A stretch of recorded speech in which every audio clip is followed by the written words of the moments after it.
समुद्र मंथन के समय तो भोलेनाथ को विष पीना पड़ा। सब दैत्य और देवताओं ने सोचा था कि अमृत निकलेगा, अमृत निकले इसके लिए तो समुद्र मंथन किया था।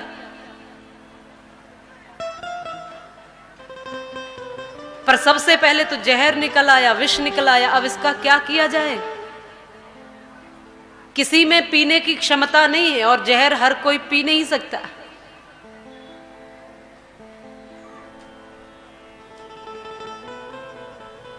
देवता इधर उधर घूम रहे हैं, क्या किया जाए? तब महादेव का आवाहन किया और उन्होंने उस विष को पान किया और कंठ में धारण किया।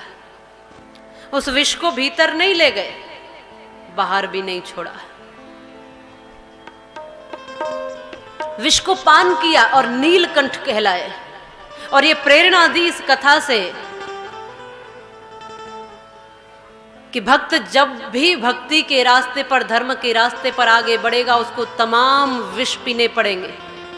कभी आलोचनाओं के, बुराइयों के, निंदा के, तमाम कटु वचनों भरे विष के पान, घूंट पान करने पड़ेंगे।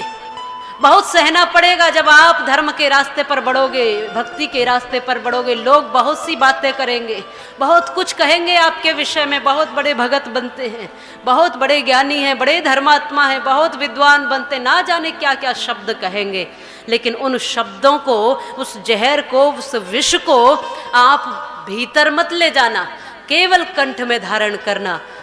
भीतर ले गए तो यदि किसी ने निंदा की है तो उसके प्रति द्वेष पैदा हो जाएगा।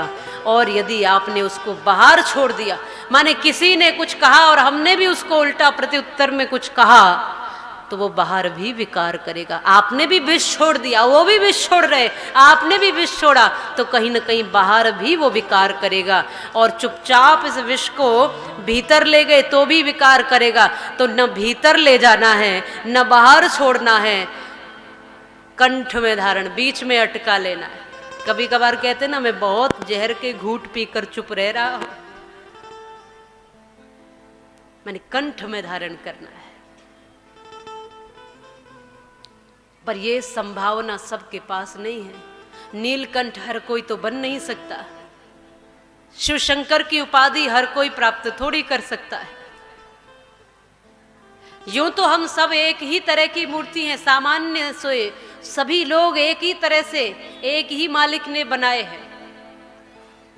पर कुछ यहां ऊंची उपाधियों को पा जाते हैं और कुछ लोग जीवन को यूं ही बिताकर चले जा रहे हैं। एक सीढ़ी का पत्थर मूर्ति के पत्थर से कहता है,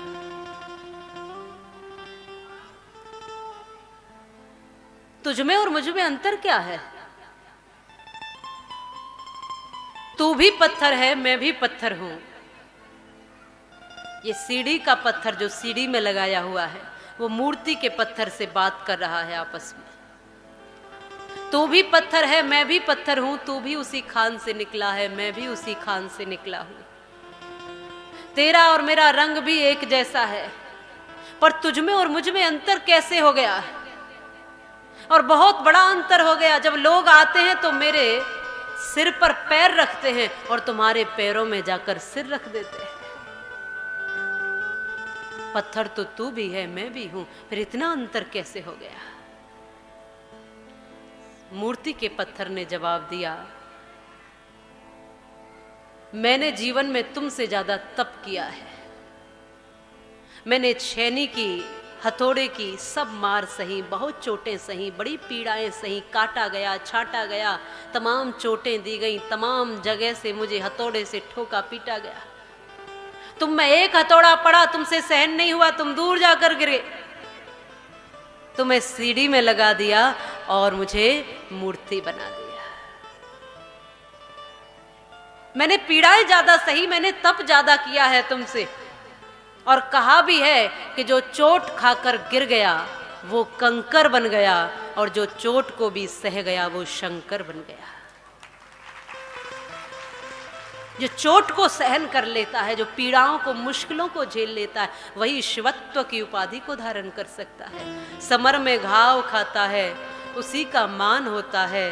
छुपा उस वेदना में भी अमर बलिदान होता है, और सृजन में चोट खाता है जो छेनी और हथौड़े की, वही पाषाण मंदिर में कहीं भगवान होता है। मूर्तियां ऐसे ही थोड़ी बनाई जाती, कुछ जीवन में तप करना पड़ेगा।